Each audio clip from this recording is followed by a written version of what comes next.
Assalamualaikum warahmatullahi taala wabarakatuh. Sobat UB Radio yang saya banggakan, yang saya cintai dan juga saya hormati. Kembali lagi bersama saya Wahyu Ainul Yakin, yang pada kesempatan kali ini nih teman-teman, saya akan membahas tentang fenomena yang sering dilakukan oleh anak muda, remaja, dan siapapun itu pastilah banyak melakukan ini.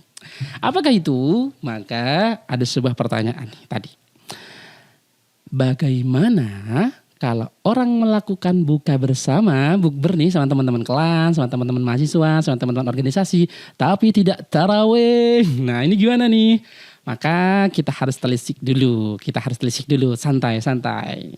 Saya tidak mau mengatakan salah, saya tidak mau mengatakan benar. Nah, saya ingin berposisi sebagaimana orang yang adil, insya Allah, semoga. Karena saya juga termasuk orang yang suka bukber, teman-teman.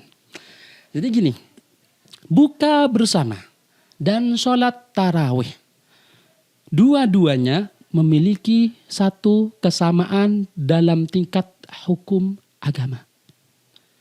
Apa itu? Hukumnya adalah sunnah. Tarawih adalah sunnah, buka bersamanya ya sunnah. Karena bareng-bareng silaturahim. Bukannya wajib. Masa mau buka kan gitu.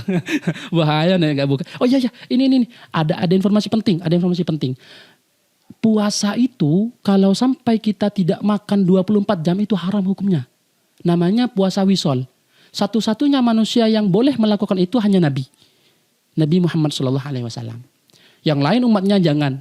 Kasihan sudah itu Nabi Muhammad minta seakan umatku gak usah wisol gitu. Jadi wajib hukumnya untuk berbuka puasa, minimal buka puasa, masalah sahur ya terserah gitu. Nah kembali lagi dengan buka bersama tadi ya teman-teman, tentang buka bersama dan tidak sholat tarawih. Buka bersama terkadang sebenarnya saya agak bingung, tapi curhat sajalah mungkin ya gini. Jadi gini. Buka bersama itu kan kumpul bareng-bareng silaturahim dengan berkedok silaturahim dan semacamnya dan lain-lain, kemudian sampai tidak melaksanakan tarawih. Tapi tentunya saya husnudzon, saya positive thinking, saya apapun itu, sholat maghrib aman, sholat isya aman, tapi sholat tarawihnya kan sunnah ya, mungkin kita dulu lah, ngobrol-ngobrol atau gimana dan lain-lain, itu terserah kita, terserah jenengan dan sembarang semuanya. Nah jadi gini teman-teman.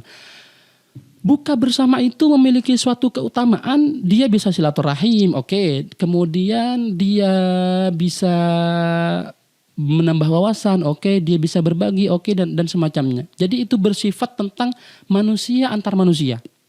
Sedangkan tarawih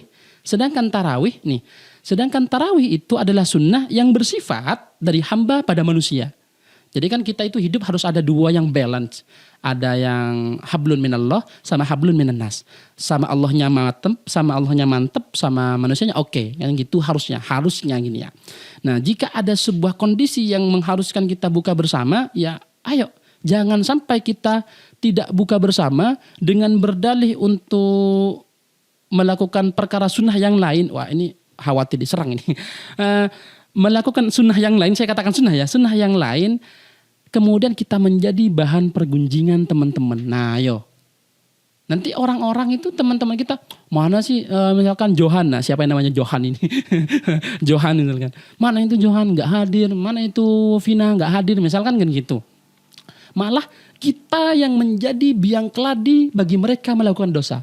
Kan menggunjing orang dosa toh. Khawatir misalkan kita gak hadir karena ingin melakukan perkara sunnah ya bukan wajib. Kalau wajib ya harus ditinggalkan, karena gini, kalau hukumnya tidak setara dari wajib dengan sunnah, dahulukan yang wajib. Kalau wajib dengan yang wajib, nah ini di mana nih, maka dahulukan yang ada tuntunan dari Nabi yang langsung Nabi kerjakan. Kalau ada sunnah dengan wajib ini didahulukan, jangan sampai yang sunnah didahulukan. Buka bersama bertepatan dengan mama yang sakit misalkan. Nah kita harus ke mama dulu nih, wajib kita merawat mama. Berbakti kepada kedua orang tua kan gitu. Harus wajib lah Sobat UB TV ya. UB TV kan baik-baik, UB Radio kan baik-baik gitu ya. Kembali lagi ya Sobat UB, tentang tadi itu khawatir menjadi pergunjingan loh oleh teman-teman kita. Maka ini kita harus ambil badan, harus pintar berpikir, harus pintar melaksanakan, mengambil keputusan supaya mereka tidak berdosa. Kalau sampai meninggalkan tarawih gimana? Nah, sebenarnya gini. Saya pengen disclaimer dulu. Ini takut beneran takut ini. Fikih. Nah, fikih nih. Fikih itu kasar. Ingat, fikih sifatnya itu kasar. Fikih sifatnya itu kasar, makanya harus dibarengi dengan kalau banyak orang-orang mengatakan tasawuf. Itu apa? Ketuhanan. Sifat-sifat tentang adab dan lain-lain. Contoh, katakan laki-laki kalau sholat dari pusar sampai lutut tertutup, tidak usah pakai baju nih, sarung nih, tutup dari pusar ke lutut, itu sah loh. Tapi itulah fikih, kasar. Tidak elok untuk dipandang. Makanya ada yang namanya dengan fikih tasawuf. Fikih yang dibarengi dengan ilmu-ilmu tasawuf, ilmu-ilmu hati. Sehingga tidak elok kalau tidak gitu. Bahasanya benar tapi tidak bijak. Benar dilakukan, sah dilakukan tapi tidak bijak, tidak.